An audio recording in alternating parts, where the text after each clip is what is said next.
आपका दिल्ली में। दिल्ली और जोधपुर तो बहुत दूर की बात है, पहले लौंगे वाला पार करके दिखाओ। कर्नल आलम खान, आपके टैंक आगे क्यों नहीं बढ़ रहे हैं? जनाब, हिंदुस्तानी फौज ने कंपनी के आगे एंटी टैंक माइनफील्ड बिछा रखी है। इनके जोश को देखकर ऐसा लगता है यहाँ कंपनी नहीं, हमसे बड़ी बटालियन है। हम आगे नहीं बढ़ पा रहे हैं। सुबह के 5 बजे रणौतार की एडवांस लैंडिंग ग्राउंड से आर्टिलरी के मेजर आत्मा सिंह और कैप्टन सांगा ने अपने कृषक विमान से मुश्किल परिस्थितियों में उड़ान भरी और दुश्मन की हर हरकत पर अपनी नजर रखते हुए एयर ऑपरेटिंग पोस्ट ने एयरफोर्स स्टेशन जैसलमेर को ग्राउंड टारगेट की जानकारी दी। मेजर चांदपुरी, मेरे हंटर्स जैसलमेर से उड़ान भर चुके हैं और वो कुछ ही मिनटों में दुश्मन के टैंकों को डिस्ट्रॉय करने के लिए वहां पहुंच जाएंगे। सूरज की पहली किरण के आसमान को चूमते ही भारतीय वायुसेना की गरज की ललकार दूर से ही सुनाई पड़ी। पाकिस्तानी टैंक्स हमारी भारतीय वायुसेना के फाइटर जहाजों के लिए महज एक मामूली टारगेट की तरह प्रतीत हुए। इस लड़ाई में भारतीय वायुसेना की हंटर स्क्वाड्रन ने लगातार सॉर्टी से दुश्मन के 40 से ज्यादा टैंक्स नष्ट कर दिए।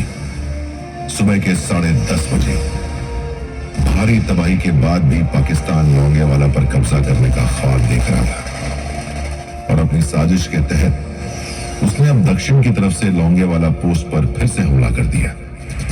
ऐसा कर उसने अपनी मौत बुला ली।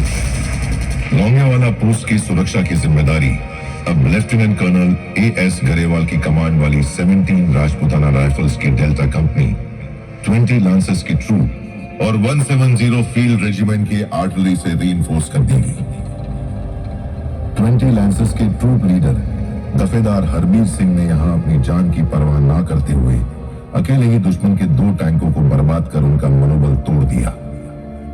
इस घमासान में दफेदार हरबीर सिंह ने अपने देश पर अपनी जान न्यौछावर कर दी। जंग के मैदान में उच्चतम वीरता प्रदर्शित करने हेतु उन्हें मरणोपरांत वीर चक्र से सम्मानित किया गया। सीमा पर जो हंसते हंसते प्राण लुटा देते हैं, अपने लहू से तिरंगे को और सजा देते हैं, शौर्य उनका ही राष्ट्र का सबसे बड़ा अभिमान है। वो ही अमर कथा है, वो ही हिंदुस्तान है।